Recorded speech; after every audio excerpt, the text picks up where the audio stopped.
Patty Sawyer's family is in jeopardy. Jaden, the little adopted Samoan girl who so completes her life and now plays in the Milwaukee snow with her American sister and brother, may be a treasure on borrowed time. Okay, here's something in my shoe.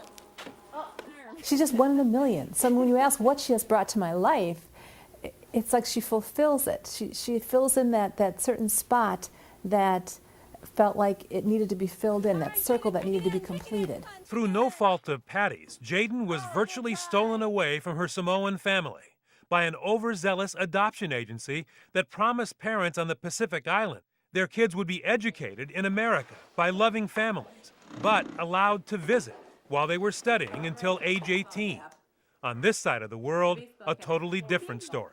I was told that she was absolutely abandoned, no brothers and sisters, no family, nothing. She was just a child out there with no one. It's an adoption scam that is devastating to at least 37 children and their families in Samoa and here in the United States, and began a new terrifying chapter yesterday at a Salt Lake City, Utah courthouse with a conviction of 4 administrators of Focus on Children Adoption Agency.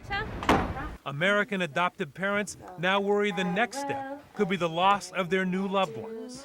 I do to you and you and you.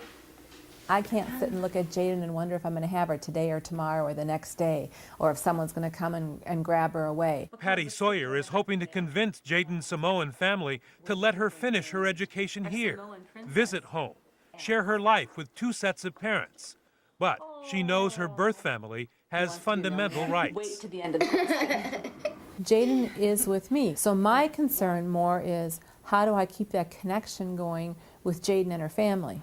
On the courthouse steps in Salt Lake, after the verdicts were read and Focus on Children execs were put on probation and ordered out of the adoption business forever, families gathered in anger.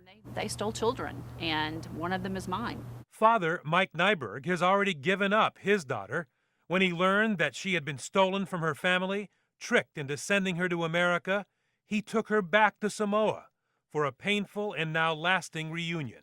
It's really difficult. It's emotional. You know, she is truly my little girl, and to not have her with me is a really difficult thing. When adoption agencies practice the adoptions the way Focus on Children did, they destroy people's lives. Many of the American families say they suspected early on their children had not been abandoned or orphaned as they were told, because when they arrived, the toddlers told stories of loving families at home. She cried herself to sleep every night for the first 3 weeks she lived with us. And the thought came to mind, this doesn't sound like a little girl that's been in foster care.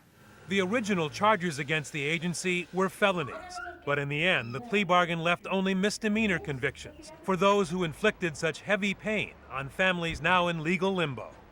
Can these people even imagine what it's like to have a child torn from your arms, to be told that this child is no longer yours?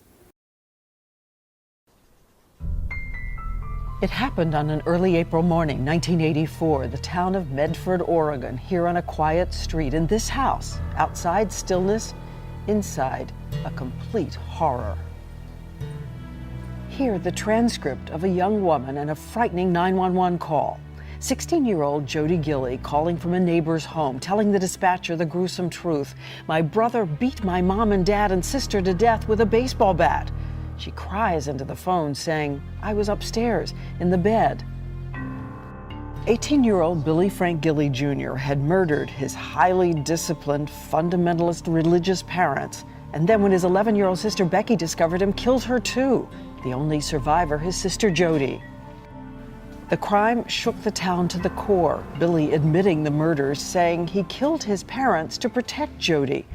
Later, he said the murders were like the film Friday the 13th. Psychiatric evaluations diagnosed Billy as a sociopath. Sentenced to 3 life terms, which he's now serving in Oregon. Now, more than 20 years later, he was recently back in court appealing his sentence, the first time he'd been seen in years. But in researching her book on the story of the crime, author Catherine Harrison had begun a correspondence with him, and it offered a new window into his dark universe. For Billy's sister Jody, somehow, survival, strength from within, and the kindness of those who came to help her.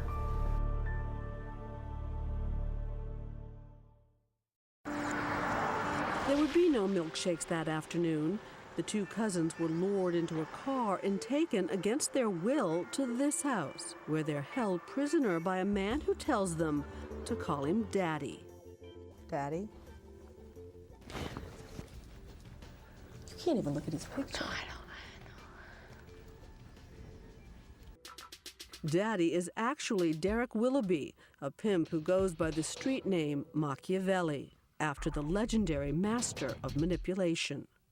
Did you actually get new names, names that you were supposed to refer to yourself as? My cousin was Ambrosia, a type of flower or something, and mine was Heavenly. Yeah, and you'd have to introduce yourself, be like, hi, I'm Heavenly, you know, and then have a little saying, like, because I'm heavenly to be with her, I don't know. And it's like, I had to say that, and I was like, oh my God, I just felt so gross.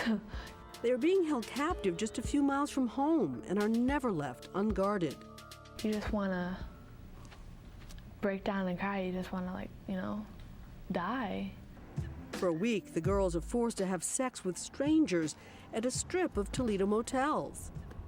It felt like years that I was there. It felt like, you know, I was there forever and ever, and it was never going to end. But it was just the beginning of what Machiavelli had planned. Finally, after 9 agonizing days, Kimberly is rescued at a truck stop where she'd been brought to have sex with truckers. 911. A couple of girls at the TX at 167 trying to do business out here.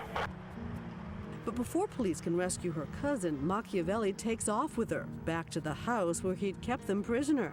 Free now, amazingly, Kimberly leads her mother and Carol's father to the house where they find Carol's sneakers outside. They call 911. Yeah, my daughter's been kidnapped. I found the guy's house.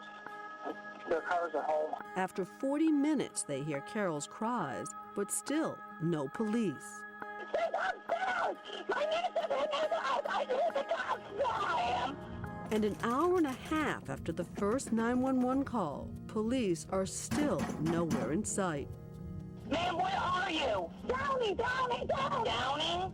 Yes, get over here. Okay, excuse me? And I hung up the phone and I told my brother, I said, get in that house. She's screaming for us. Carol's father grabs a crowbar from his car and breaks the front window of the house.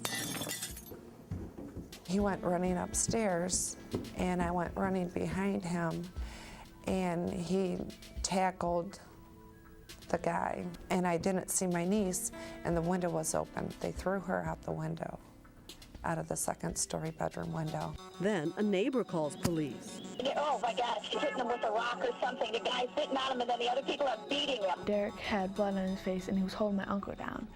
And the two girls were like pounding big old rocks into his head and stuff. In fact, after 7 911 calls, the ambulance and ABC's affiliate WTVG are on the scene before any member of the Toledo Police Department.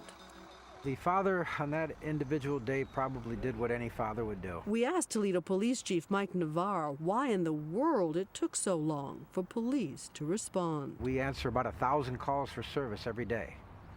And sometimes we get there within seconds. Sometimes it takes several minutes. In fact, it took 93 minutes.